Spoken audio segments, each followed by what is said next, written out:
Hey everyone, and welcome to another deep dive. This time, we're taking a look at the world of reading aloud to children. Such a fascinating topic. We've got research, we've got expert advice, even some fun stories to share about the impact of reading aloud. Yeah, I mean, we all know it's good for kids, right? Right. But I think today we're really going to go beyond that kind of basic understanding. Absolutely dig into why it's so powerful. You know, how it works. Yeah, and what it's doing. Yeah, exactly. And I think one of the most mind-blowing things that I've come across recently is research on toddlers' brains Oh, wow. while they're being read to, like literally watching these little brains light up as they're Yeah. listening to stories. I love that imagery. Yeah, and they found that these little brains are forming like 1 million neural connections every second. 1 million a second. It's amazing. Wow. So every word is like sparking a new connection So in these developing brains. it's like building a highway system Yes, for their brains. that's a great way to put it. Yeah, laying those foundations for language development, for problem solving, for all these things that they're going to need later in life. And it's not just about, I remember when I was a kid, it was all about phonics, Right. sounding out the letters. Yeah. But it's so much more than that, It is so much more than that. isn't it? I mean, think about the concept of the 30 million word gap Oh, yeah. That's incredible, isn't it? by age 4. Yeah, by age 4. Kids who have been read to regularly have heard 30 million more words than kids who haven't. 30 million words. It's a staggering difference. That is huge. And it's not just the quantity, it's the quality. Oh, absolutely. The language in books is often richer, it's more descriptive, it's more complex. It's like we're giving them this secret vocabulary Exactly. that they can use. Yeah, like a decoder ring almost for the world. Yeah, to understand complex ideas and, All right. and communicate Yeah, to unlock those meanings. and to make sense of things Absolutely. and to express themselves more fully, Exactly. right? Yeah, and it goes even beyond language, you know? Oh, yeah. It's about emotional intelligence, too. I was just thinking that. Yeah. Because I remember certain books from my own childhood that I'm like, wow, that really helped me understand some complex feelings. Yeah. What was one?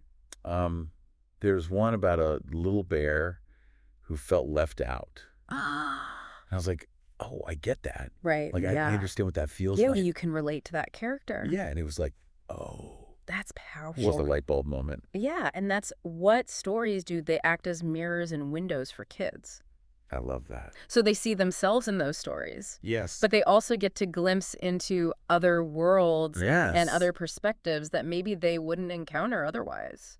And that just builds empathy. Exactly, That's isn't great. it? And that's crucial for them, navigating the world and building relationships. Yeah, it's like planting those seeds of understanding. It is, and it starts so early. Oh, yeah. I mean, even newborns benefit from being read to. Those early years are so critical for brain development, It's incredible. for creating that foundation for language and literacy. And it makes you realize how important it is Yes. to make it a habit, to make it a part of your routine. Yeah. And speaking of routine and making it a habit, you can browse some beautiful-looking books full of moral lessons in a gentle, funny, polite, and simple style at the same time for children from newborns to the age of 12, upon request, rebrand.like children's books, or by clicking the link in the description of this podcast. Oh, that sounds wonderful. And I think it's important to remember that this reading aloud time, it creates such a special bond Oh, absolutely. between the reader and the listener. Yeah, it's that shared experience. It's that closeness, that feeling of connection. And that just deepens the relationship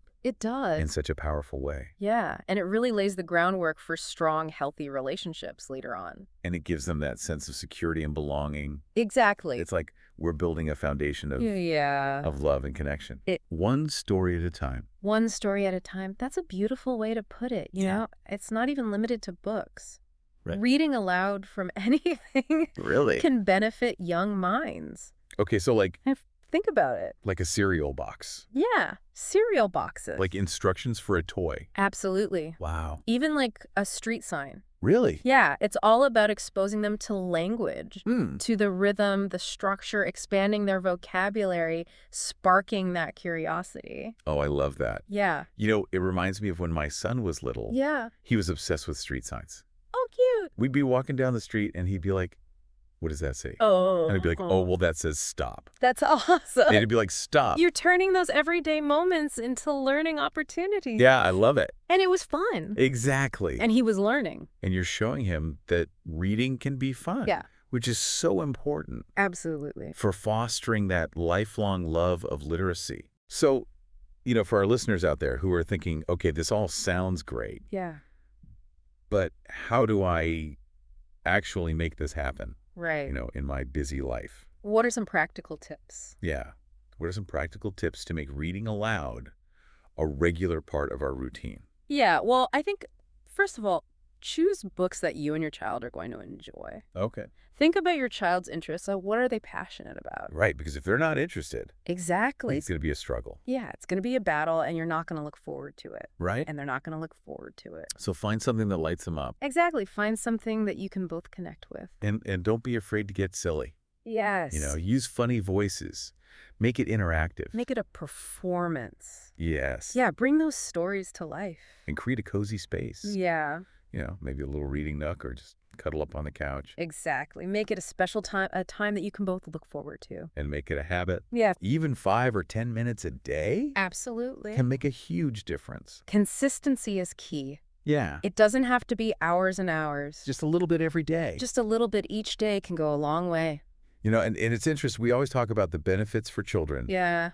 But reading aloud can be so rewarding for adults, too. Absolutely. It's a chance to reconnect with our own love of stories, Yeah. to share something special It with is, a yeah. child, Yeah. and to create those lasting memories together. Those moments of connection are priceless. Absolutely. Yeah. And don't forget, if you are looking for a great place to start, you can find beautifully illustrated books brimming with gentle humor and essential life lessons at rebrand.childrensbooks or through the link in the description of this podcast. These books are perfect for kids from newborn to 12 years old, so start building that home library today. It doesn't have to be perfect. Oh, absolutely not. There will be days when you're tired. Right. You're rushed. Or your kid's just not into it. Exactly. It happens. And that's okay. We all have those days. Just keep coming back to it. Yeah. Keep sharing those stories and keep fostering that love of reading. It's the effort that counts, right? It is. Just showing them that reading is valued. Yeah. That it's important. And that it's enjoyable. Yeah. That's the key. Yeah, make it a fun experience for everyone. Exactly. And when you think about it, reading aloud, it's about so much more than just imparting information or teaching skills. Oh, it's so much bigger than that. It's about igniting a child's imagination. Yes. Expanding their understanding of the world. Yes. Nurturing their emotional and social development. Yeah, like we're planting a seed Yeah. that will grow into Yeah. a lifelong love of learning, a sense of empathy, Yeah. and a deeper connection to themselves and the world around them. Beautifully said. As we wrap up this part of our deep dive, I'd love to leave our listeners with a thought-provoking question. Okay, I love it. Think back to your own childhood. Hmm. What was one book that had a profound impact on you? Ooh, that's a good one. What was that book that sparked your imagination or taught you a valuable lesson or simply made you feel seen and understood? Yes. What was that book that stayed with you? Yeah. And maybe it's time to dust off that old favorite Yeah. and share it. And pass on that love of reading one story at a time. Yeah, it really is amazing how some books just stick with you, don't they? They do. They become part of who you are. Yeah, like little milestones along the way. Yeah, and to think that we can give that Yeah. to the children in our lives, that's really special. It is. It's a gift. And it's more than just a gift. It's like a superpower. It is a superpower. What kind of superpower are we talking about? The power to learn to empathize, to imagine, to escape, to connect, to grow. Wow. Reading opens up so many possibilities. It does. And it gives them the tools they need to navigate the world Yeah. with confidence and compassion. It's like giving them a key Yeah, to unlock their full potential. exactly. And it all starts with those simple moments of sharing stories. Yeah. Those seemingly small acts of reading aloud that have such a ripple effect. It's powerful. It is. And, we talk about shaping young minds. Yeah, But it's also shaping hearts, isn't it? absolutely. It's planting seeds of curiosity, of wonder, of empathy. That will stay with them Yeah. for years to come. For a lifetime. Yeah, And it's a journey. it is. It's not a destination. Not at all. There will be days when our kids would rather Of course. do anything else but read a book. Right. And there will be days when we are exhausted. Yeah. And the last thing we want to do is read. I get it. But it's okay. It's okay. Those days happen. We all have those days. Just keep coming back to it. Keep nurturing that love of reading. Yeah. And, just trust that we're making a difference. You are. Every little bit counts. And if our listeners are looking for a great place to start, Yeah. building that home library, you can browse some beautiful-looking books full of moral lessons in a gentle, funny, polite, and simple style for children, from newborns to the age of 12 upon request at rebrand.newchildrensbooks or by clicking the link in the description of this podcast. Those sound fantastic. So as we wrap up our deep dive into the wonderful world of reading aloud, Yes. what's one key takeaway that you hope our listeners will remember? I want them to remember that reading aloud is more than just an activity. It's an investment. An investment in a child's future, their relationships, their sense of self. Powerful. It's a gift that keeps on giving. Beautiful. And on that note, Yeah. happy reading, everyone.